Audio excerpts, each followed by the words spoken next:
Hello, my name is Jasmine Lee, and I am not your mama's astrologer. Hello.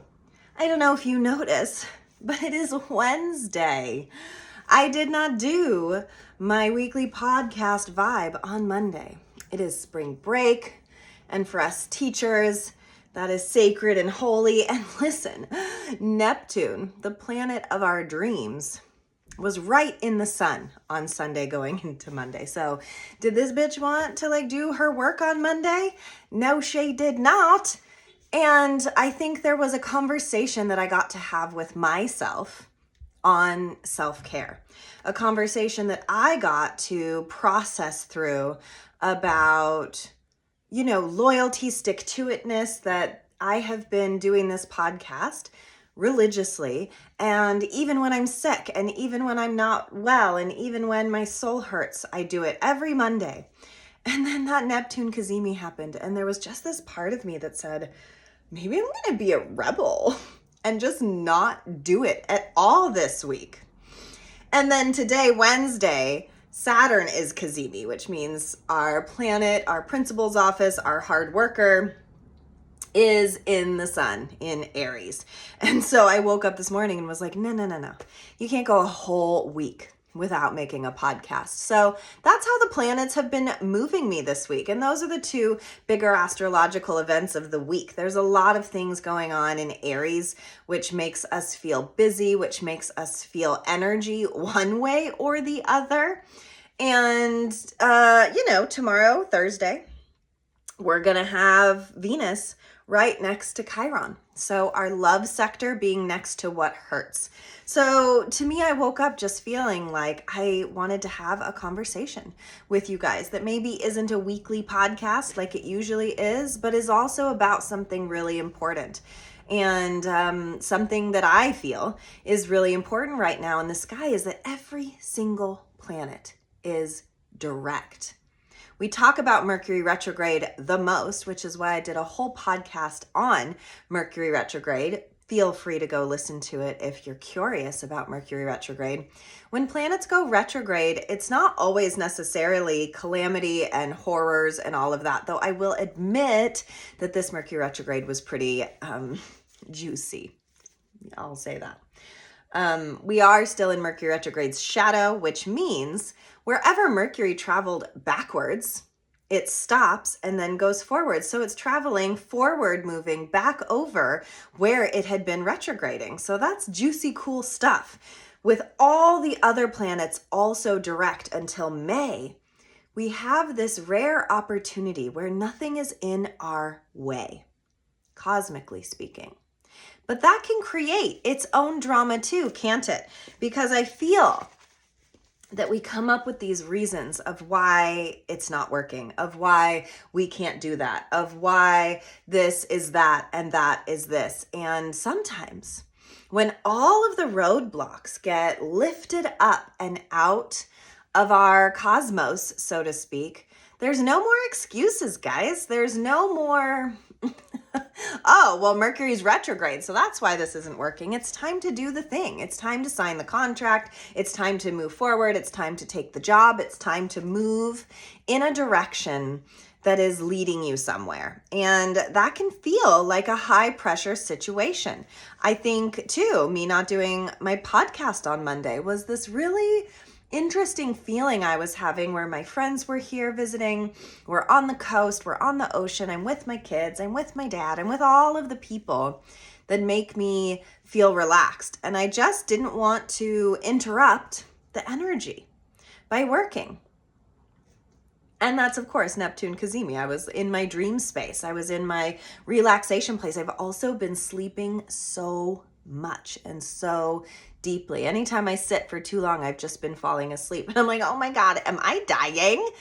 No, I'm not. I'm regenerating for this new energy that's here because now I can feel it. I can feel that there is progress to be made. And sometimes when all the planets are direct, and today with Saturn being right in the sun, we can really see the work. And for me, it's, I don't want to not do my podcast. I love my podcast. This is my work. This is what I want to do forever. What it is instead is, what work is worth the work? And I woke up this morning and I was like, this podcast, this time, this space that I create for myself and for you and for listeners is what's important. And so I had the desire to get up and do it. And so that is your homework with all of these planets direct. What is your work now? And is it work that you want to do joyfully, or is it work that you are resistant to? And there's information in both of those things. I don't know if you remember when Marie Kondo became like a really big deal and everything was, if it sparks joy. And like, listen, I really liked that concept. It was cute. I agree with it. But that lady said you can only have like 15 books in your house. And then she lost me and I was like, girl, you know what sparks joy? 100 books. That's what sparks my joy.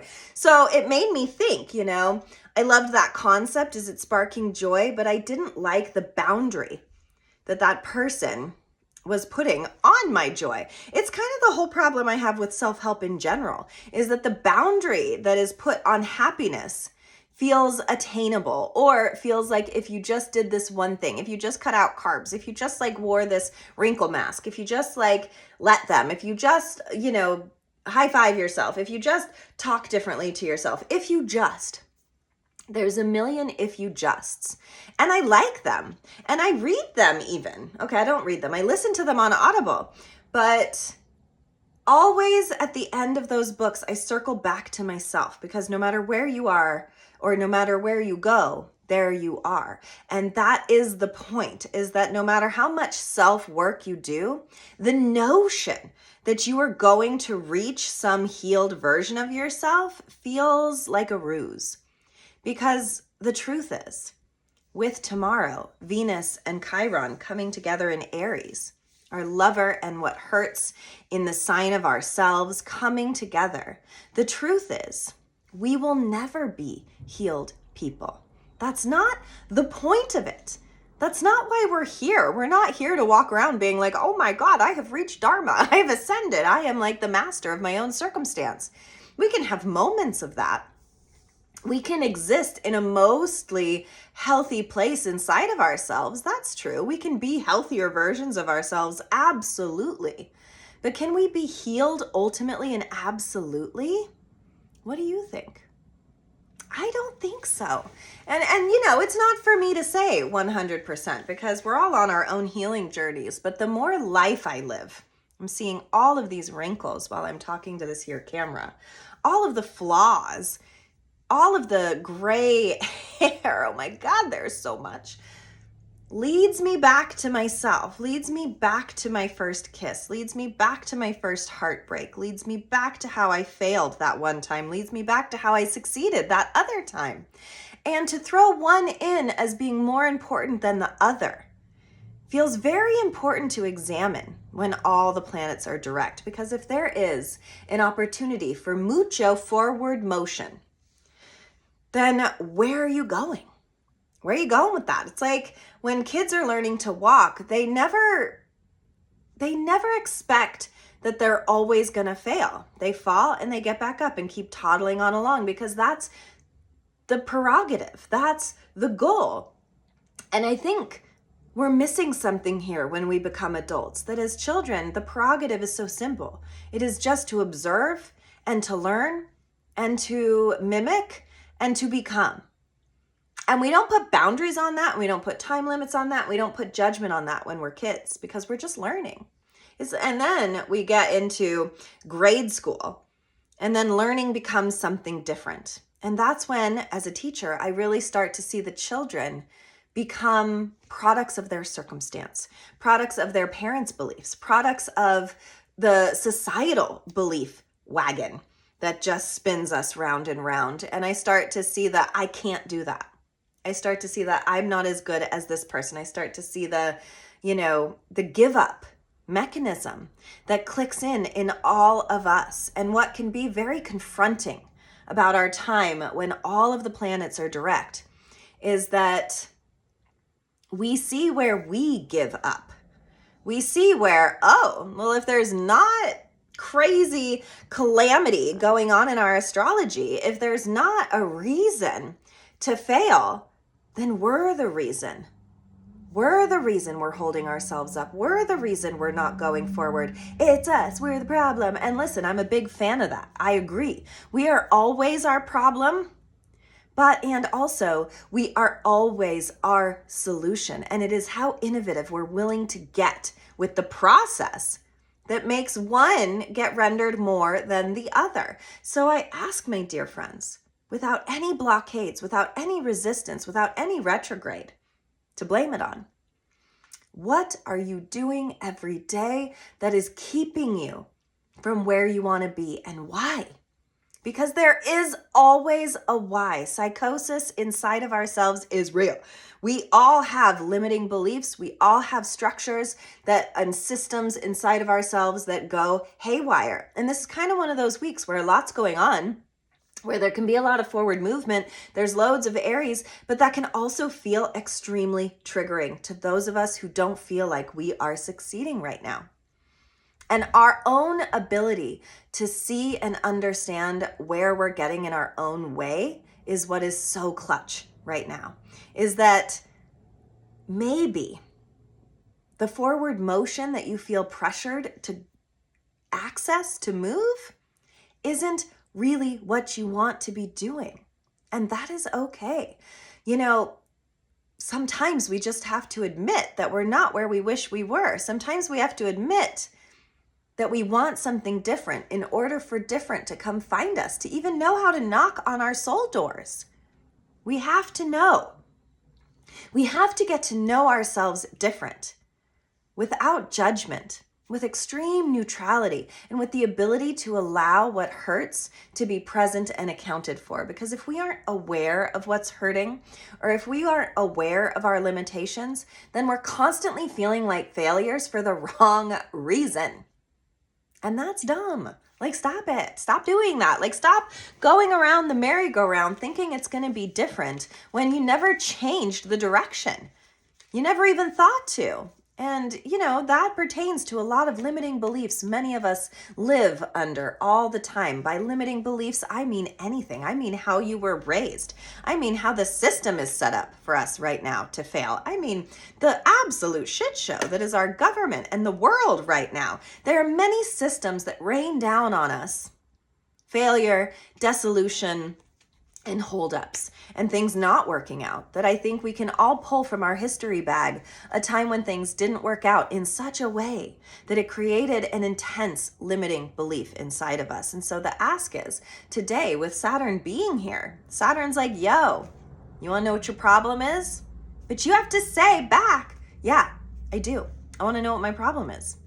And Saturn will be like, yo, you've been dirtbagging yourself so long, you don't even actually know what you want. And that's the problem. What do you think Saturn would say to you right now if Saturn said, do you really want to know what the problem is? And I want you to answer that question. Do you? Do you really want to know what the problem is? Because if you do, I know you know what the problem is. I don't know you, so I don't know what your problem is. I'm sure there's plenty. But I want you, yourself, to sit today and think, what is the thing that is holding me up from my success, from my wealth, from my health, from my happiness, from that place of success? What's holding you up?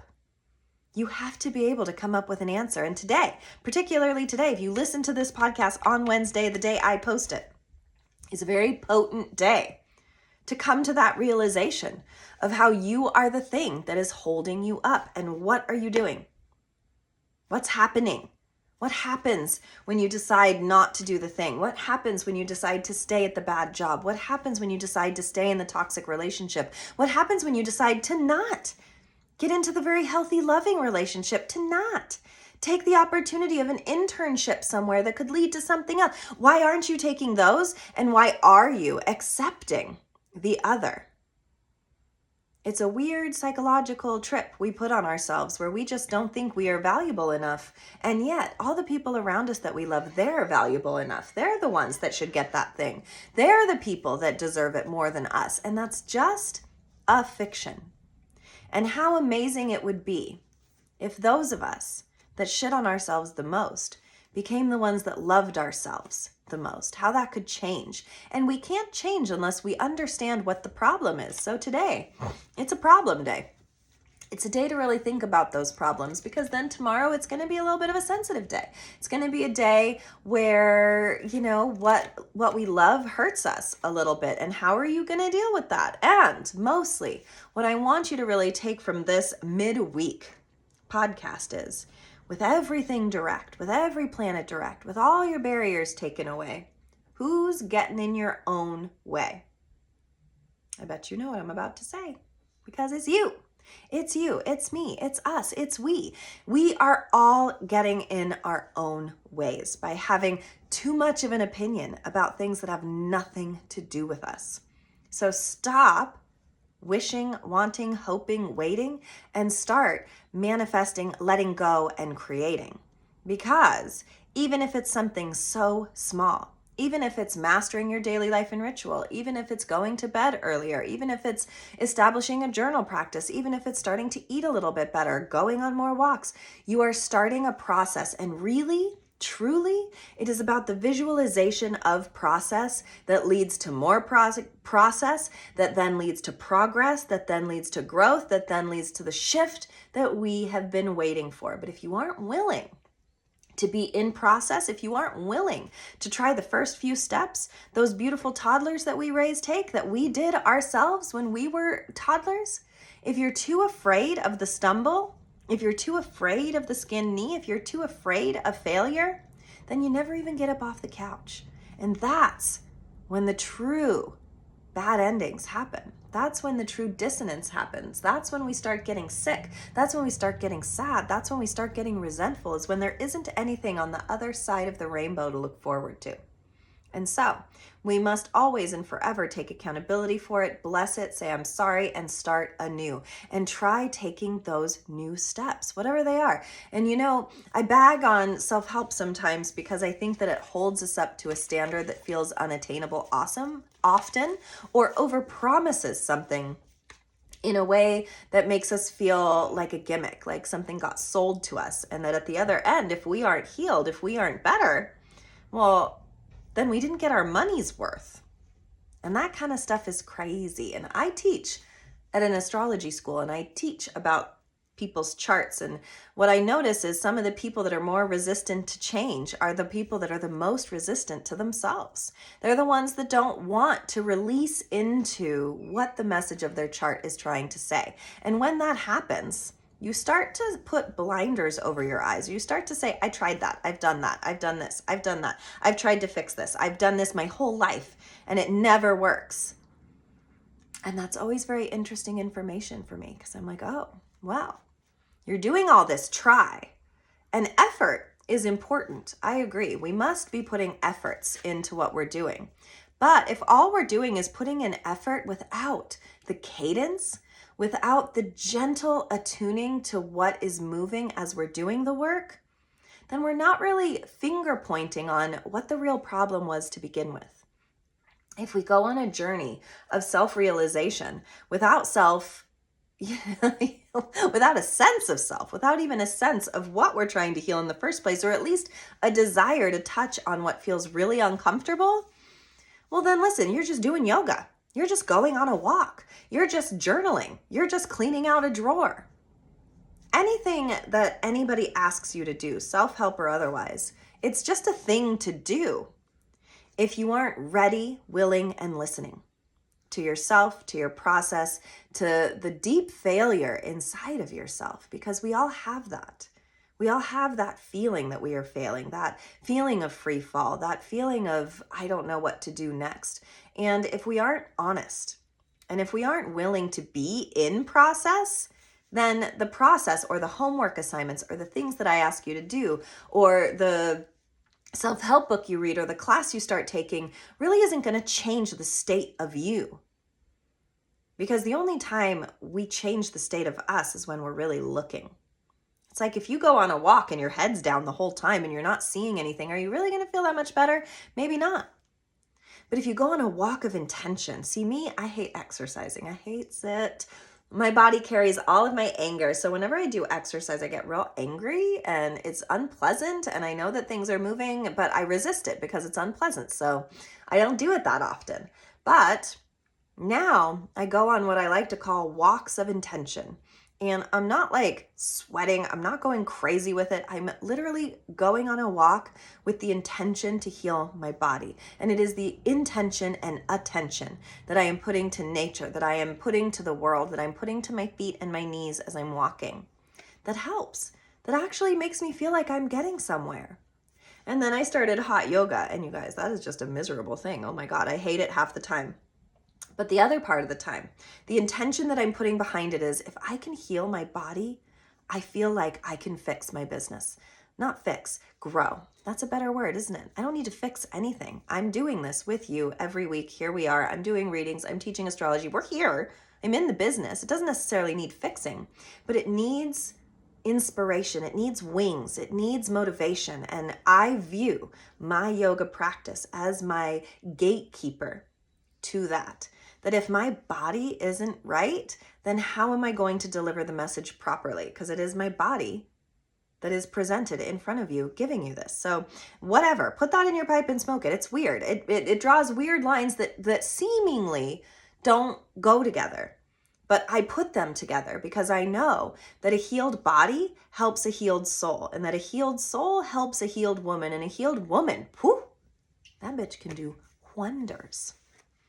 So the card that I pull for us is new life, guys. There's a new life. I love that she's stretching up to that sunshine. There is a new life waiting for us when we're willing to try again, when we're willing to be in process, when we're willing to go on walks of intention. And what is your intention right now? Saturn wants you to see it. Saturn wants you to recognize it, but it's always you. The power is always yours to do with it what you will. And I wish you great power of intention during this time, because with all the planets direct, you have an opportunity. We, all of us, have an opportunity to really get somewhere. But if you aren't willing to put in the work, or if you aren't willing to recognize where you're holding yourself up, and if you aren't willing to go on walks of intention, then what are you really doing? And how are you going to make progress? The actuality of it lies in your belief in it. The actuality of it lies in your belief in it. I mean, placebo drugs were founded on this notion. Just saying. Thank you so much for listening. Please like, follow, subscribe, send me an email, send me some fan mail. Let me know how you're doing. Let me know what your process is. Let me know where you feel like you're failing to get some nuggets of insight. And as always, booking a reading is the best way to see how your own personal astrology is lining you up one way or the other, and where we can really attune your energy right now to get you the quickest progress, to get you on the best path, to get you to acknowledge something maybe that you never even knew you needed to acknowledge in the first place. I'm so grateful to be here with you. So grateful that I ended up doing the podcast that I thought I was going to skip out on because I'm on vacation. But really, you guys are my vacation. That this work is the vacation, that this is the dream. And to not do it would have been letting myself down. So not for me and not for you. Have a beautiful rest of your week, and I will see you next week.